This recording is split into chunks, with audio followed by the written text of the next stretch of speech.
Hello everybody, welcome back. I am so excited to finally have the time to film something for you guys. I honestly have been super busy since vet school started, but I have tried making the time to answering all of your messages and all of your comments. I am so grateful for all of the positive feedback I've gotten from all of you for my videos and my posts. All of your love, your energy, your good vibes, I love them and they make me so happy, and just being able to talk to all of you and listen to what's going on and just motivating you guys to keep pushing forward and keep fighting towards this awesome dream of being vets. I am so happy I get to help you guys out in any way I can. And yeah, today I'm really excited to have Pequeño here with me, my amazing snoring dog. Well, sorry in advance because you're gonna hear a lot of snoring throughout the video, but I had to have him here with me because he's so cute and I just wanted you guys to see him. But yeah, I am really excited to share what I have to share today, and yeah, I really hope you guys like it. So as a first year vet student, I have gotten the opportunity to work with so many incredible people, not only my classmates, my professors, my advisors. Everyone is just so amazing and so full of love. I still have no clue what I want to do. I haven't been able to narrow down my options because I honestly just love everything and I want to work with every single animal. But the one thing I do know is that I love academia, and after I graduate vet school, I would just really look forward to working at a teaching facility such as a vet school, where I can work with the students not only in the clinical settings but also in the classroom setting, so I can just, you know, empower all of you and help you guys grow and share my knowledge about whatever I end up doing. But yeah, that is one of the reasons why I'm making this video. Today's video is kind of like an educational video, and I just wanted to be able to teach some of the things I've learned my first semester. We're going to be talking about heartworm and my experience with having a heartworm positive dog and how it's been and just what I've learned through the whole process. But I'm really excited to do this video today, and the one thing I ask from you guys is to please give me back as much feedback as you can, what you guys enjoyed, what you guys didn't enjoy, where you guys zoned off, what you guys did understand, what you guys learned, because that way I feel like through this I can learn how to be a better educator and a better presenter, and that way when I actually am in front of a classroom, you know, teaching to future doctors, I can just teach with so much love and so much passion and just actually get my word across and hopefully help all of you grow. So yeah, I am really excited, and let's go. So, hey! So one of the reasons I'm making this video today is to answer your question of why Pequeño sleeps so much. If you guys follow me on Instagram, you guys see all of my posts of Pequeño, and he's honestly knocked out and sleeping in half of them. And today's video is just to talk to you guys about why he sleeps why he sleeps so much. And I know a lot of you always message me like, why is Pequeño always sleeping? Like, are his eyes ever open? And I'm like, bro, he got heartworm. And you guys are like, what's heartworm? So I'm gonna explain to you guys what heartworm is today and the whole process of what's been going on with Pequeño. Here I have all of his adoption stuff. I got him at the Miami-Dade shelter. Look at the folder they give us. It's so cute. I read that it looks like him. They're twins. But when I got Pequeño had hella issues. He had so many things, like honestly, hella issues. So the one thing he had was that he had bilateral otitis, which was major ear infection on both ears. We actually thought he was deaf when we first saw him because he literally like wouldn't respond to any sounds. He would just be like, just like derpy derp, just like didn't even know where he was. His teeth were good. He has this mass in his eye. I'm gonna like post a picture for you guys can see, which I'm getting I've been working with Opto and UF about it. He has these skin tags on his skin, which I'm working with Derm. He had a bacterial and fungal infection on his skin. He has like these calluses here, and he has these like little masses. He has like, well, yeah, the skin tags, and then he also had happy tail. So happy tail is basically when your dog like hits happy tail, like they injure themselves because they're wagging their tail so much. So when I actually saw his cage, it was full of blood and it was terrifying, but it was because of the happy tail, which it already cured. It's already cured. And besides all of that, he also was heartworm positive. And today I'm going to explain to you guys what heartworm is and what causes dogs to be so sleepy and drowsy. And what it's actually happening in the body. Okay, so bear with me. I'm gonna be putting pictures up and just trying to explain to you guys what goes on in like the most explainable way possible, because there is a lot of more information behind it, but I just want you guys to get the gist of what it actually means to be heartworm positive, right? So, what happened? What happened, Gojo? What happened? He's so cute.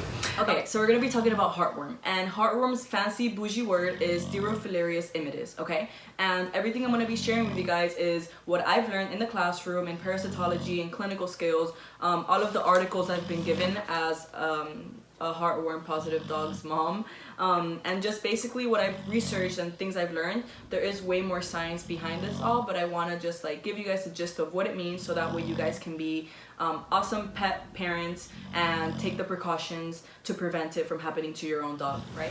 Okay, so Dirophilarius immitis, heartworm. So we start off with an infected dog, right? And this infected dog has these kind of like baby worms, let's refer to them as baby worms, in its bloodstream, right? Flowing through all of its systemic system. And what happens is that this baby worm cannot become an adult heartworm unless it is ingested by a mosquito, okay? So the mosquito in this scenario is the vector of heartworm, right? Which means that for my friends that live down here, especially in Gainesville or in Miami, where we have so many mosquitoes, this is why it's so important to have your dogs on heartworm preventative care, because that way we can prevent it from happening, since we have so many mosquitoes that could be carrying around the heartworm. I know. So what happens? A mosquito will come in and take a blood meal of an infected dog, okay? And when it takes the blood meal, it ingests some of that microfilaria, right? And now the microfilaria is in the mosquito's body, right? So the mosquito goes and flies away. And inside the mosquito's body, that microfilaria can now go through can kind of continue its life cycle. So it goes from L1, L2, L3, right? And the one thing we learned is that L3 is the infective stage of parasites, okay? So now this microfilaria, this baby worm, became infective in the mosquito's body, okay? So now the mosquitoes keep flying, and he goes into either the same dog or a different host, and he injects him again, right? And what happens is that when he goes for another blood meal, that microfilaria, well, the L3 infective stage of the worm can now go into the bloodstream of that animal. Okay, so now we have the infective L3 inside the dog's body, okay? And it's gonna travel until it reaches the heart. And in the heart, it's gonna mature, and it's gonna become its adult form, and it's gonna be heartworm, okay? And in the heart, it likes to latch on in the pulmonary artery, where it matures and where it proliferates and where it reproduces, okay? And to kind of explain the heart, I'm gonna put a little heart diagram here or here, wherever. And in the heart, kind of bear with me, the blood that is deoxygenated, that it's already been used by all of the organs, all of the muscles and everything, it's gonna come in through the right atrium, right? It's gonna go down the right ventricle, and then it's gonna go through the pulmonary artery into the lungs to become oxygenated, okay? Then once it becomes oxygenated, that blood is gonna come back into the heart through the pulmonary vein. It's gonna go into the left atrium, left ventricle, and then go out through the aorta to go provide oxygen for the rest of the body, blood and oxygen, right? So where does this worm like to live, did we say? The pulmonary artery. And what is the pulmonary artery? The pulmonary artery is the one that attaches the right side of the heart from the right ventricle into the lungs, okay? So the worm likes to latch on there and live right there and proliferate and just kind of block that area, right? So think about it. Think about it, what's happening. What's happening if you're realizing that now this tube that is supposed to take deoxygenated blood to the lungs to get oxygenated, what's happening when this tube is being blocked off by worms? Think about that. Okay, so when we look at a normal heart, the blood of a normal heart should always be flowing in a unidirectional form, okay? What does that mean?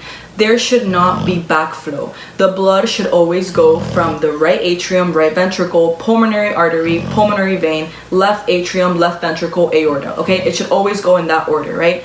What happens, and this is what leads to a lot of heart disease and a lot of heart problems, is when the blood is being regurgitated back, or there is kind of something blocking some of those arteries or veins or ventricles or the valves.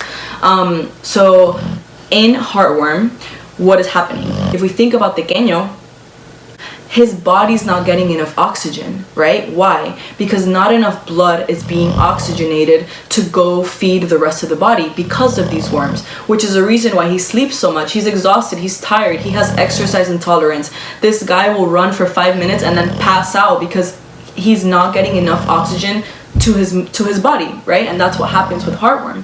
That is why Pequeño sleeps so much. And thank God we have stuff to treat it, which is what I'm going to talk about next. but the main reason why Pequeño sleeps so much is because his heart is not allowing enough blood to be oxygenated due to the worms. So when we look at Pequeño's x-rays and we look at his heart, I'm gonna put here a picture of a normal dog's heart and then how Pequeño's heart looked like.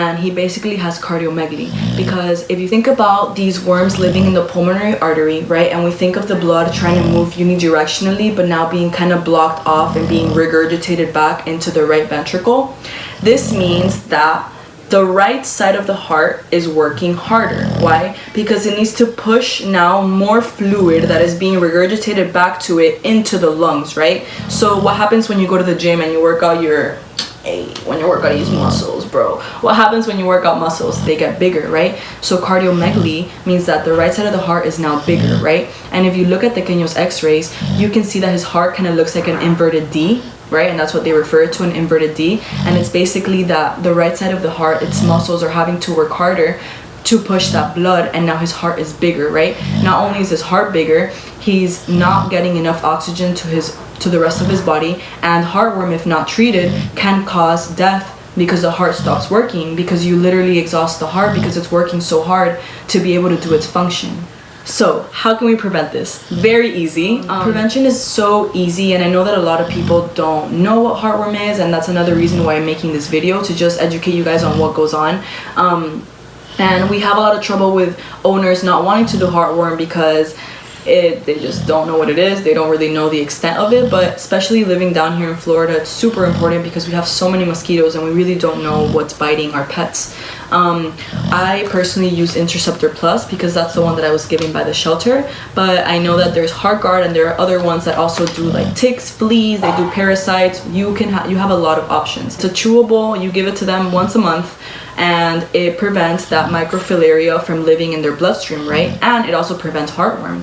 So that way your dog it's not a carrier and it doesn't get heartworm, which is awesome. The most important thing is that your dog is on any heartworm prevention, right? It needs to be prescribed by your veterinarian, and you should definitely talk to them about it so that way they can look at your dog and see what the best preventative care would be for them. In Pequeño's case, I adopted him Heartworm Positive, right? And the shelter is awesome and they provide the heartworm treatment, right? Why I focus on heartworm prevention so much is because the treatment is lengthy, it's expensive, and it's painful. Like Pequeño has been in a lot of pain and like he's resting right now, but it's really painful, and I feel like if his previous owners would have done the heartworm treatment, he wouldn't have had to go through this, you know? So this is why I'm making this video, because I want to emphasize the importance of preventing it in the first place. And it's super easy, literally once a month, little chewables, they love to eat it, and that's it. So the treatment itself is going to be 3 injections, right? They're imiticide injections, and they go in the muscle. Basically what happens is that it kills off the heartworms, right? It kills off the heartworm. The problem with the treatment, or why it's so critical, is because so now that the worms have died, we have to wait until they disintegrate, right? And since they're in the pulmonary artery, right? They're in the pulmonary artery. If the dog were to exercise and use his heart, those worms can easily go to the lungs and cause an embolism, right? And we don't want that because that could easily cause death if to a greater extent, you know?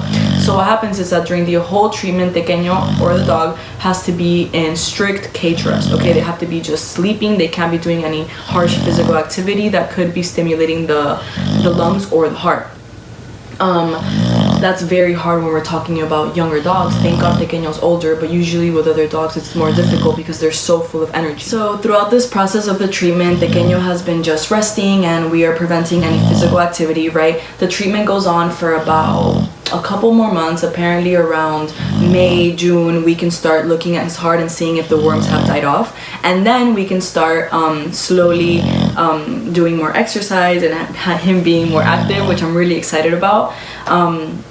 But the one thing about this whole video is prevention, and it is so easy to prevent heartworm, and this is why I want you guys to know what it is and what happens in the body and what happens when we have a heartworm dog. They don't have a good time, you know, they don't have a good time, and as a future veterinarian, it's my job to educate the public on ways to prevent the dog from getting sick. And this is a great thing, especially down here in Florida where we have so many mosquitoes and we literally never know what is biting our dogs. So yeah, I just wanted to say thank you for giving me this opportunity to teach you guys and for watching. And the sun is going down. I did nothing today and I started filming last minute, so I'm pretty sure I missed a bunch of stuff I wanted to share, but I really hope that this video was informative. Thank you so much for letting me teach you guys about heartworm. I really enjoyed this and I am pretty sure I missed a bunch of stuff, but I really hope that it was informative and now you guys know a little bit more about what goes on. Next time you go to your vet, I hope that you ask them about heartworm and you know, you get even more information and now you kind of know what's happening and why it's so important to prevent it. I am really excited to see how Pequeño does in a couple of months after the heartworms have died. So I will be keeping you guys updated and hopefully, you know, he gets more active and doesn't sleep around so much. But yeah, thank you guys so much. You guys are awesome and I look forward to making more videos and hopefully, just, you know, educating you guys and sharing what I know.